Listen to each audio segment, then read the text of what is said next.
This is a call for an uprising. Welcome to today's show. I've been meaning to cover this for quite some time. It's always been on my list of things to do, to cover.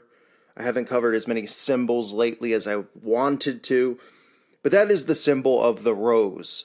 Now, before I get into what the rose symbolizes and means to the occult, to the cabal, realize that if you have a rose garden at your house, or say somebody buys you roses, or say, not that I know any, you're a fan of the show The Bachelor, wink wink, that does not mean that you're occultic or satanic. Showing these symbols is for you to see them and what they mean, and the origin of the meaning of these symbols being repetitively shown to you over and over. It does not mean, if you buy your loved one roses, that you are a devil worshiper, or a Satanist, or somebody who practices Jewish Kabbalah. I just want to make that clear, because when I reveal these symbols, a lot of the times people can't process it and they say it's crazy because they have an attachment to the symbol. It doesn't mean if you randomly have something in your home that has a pyramid on it that you may have purchased, that you're a devil worshiper. I'm showing you why they're repetitively showing you these symbols on television and music videos all over the mainstream. The hand symbols, all of this stuff does not make you a Satanist because you might randomly have one of these symbols on something inside of your house, but you should be aware of it. Because a lot of people just go through life in an alpha state of mind. When they see these music videos, when they see these shows, they don't realize what the symbol really means and that they're being indoctrinated with these symbols, that the occult is exposing itself right in front of our faces. They can see the messages and the meanings behind these videos, but we can't. But that's changing now because people are waking up. God is opening people's eyes. So the rose, which is a common flower that we see all the time, it represents Rosicrucianism. That's what it represents. Now, that is a cultural movement which arose in Europe in the early 17th century. And for the long story short, it was an esoteric order to the world and made seeking its knowledge attractive to many. The mysterious doctrine of the order is allegedly built on esoteric truths of the ancient past, which concealed from the average man provide insight into nature, the physical universe, and the spiritual realm. The manifestos do not elaborate extensively on the matter, but clearly combine references to the Kabbalah and Jewish mysticism, as well as mystical Christianity, which is New Age Christianity. Now, the places where you'll see this common with Rosicrucian manifestos are Freemasonry. What a surprise, right? Very influential in Freemasonry in Scotland. Very influential to satanic groups which included people like Aleister Crowley, groups which should be burned off the face of the earth, but unfortunately, groups such as the Golden Dawn, which embrace this, go hidden through society. People never hear about the Golden Dawn or the OTO. They never hear about any of these cults because they're told to believe that they're not real. Now, what Rosicrucian enlightenment is it's the same stuff that we cover with all these symbols, right? We talk about the Illuminati, how they believe that they're the enlightened ones. How they have this hidden knowledge that they're gods amongst us. And it involves using Jewish mysticism. The Freemasons teach this. This is influential in Freemasonry teaching. And anytime you hear the word esoteric societies, which have claimed to derive from the original Rosicrucians. You should know what this is about. These people believing that they're gods amongst us, that they have the hidden knowledge, that Lucifer is the light bearer. That is what it means to them. And we see this same doctrine in New Age Christianity, mystical Christianity, esoteric Christianity.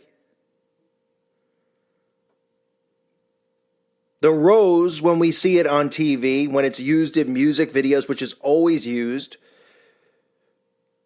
and even these occultists who believe, now this is just one of their beliefs from their teachings, but they believe too that when Jesus was crucified on the cross, his blood dripped down onto white roses, turning them red with his blood, and that is why the red rose is so symbolic to them. This is in a lot of their esoteric teachings, that it's in power, there's more power through the red rose.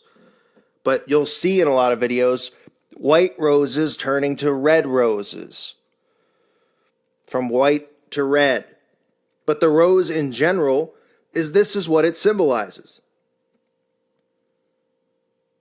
It symbolizes the Rosicrucian manifestos, the documents that they studied, which did nothing but teach esoteric crap, the same enlightenment nonsense, which all at the end of the day, no matter how deep you want to get into reading, the fine lines between all the teachings of Rosicrucianism and all these other secret societies, it all ends up teaching the same thing. It all goes back to Lucifer. It all goes back to the same secret societies following the same doctrines, which teach that they're the enlightened ones, that they have this hidden knowledge that we don't have. Well, guess what? That knowledge isn't hidden anymore.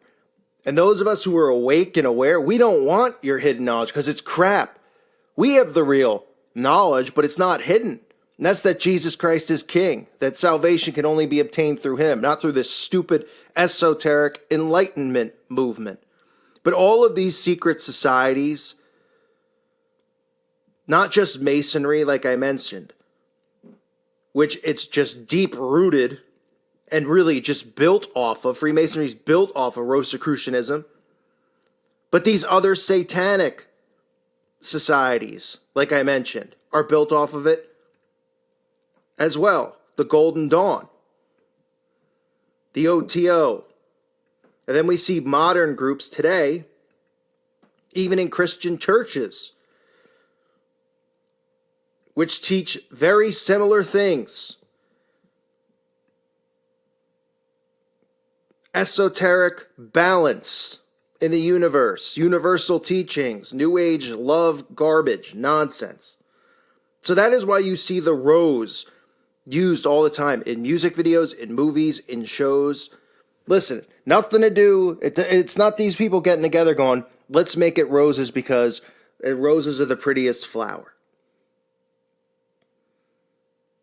Even if the rose is your favorite flower, even if you think, hey, I disagree, it's the nicest flower out there. It doesn't matter. That's not the point. That's not why they're using it. All of this stuff that we see, the symbolism in music videos, in shows, in movies, it's all strategically planned there. The directors, the producers, they're all brought up through these secret societies. They know what these symbols mean. They deliberately put them there.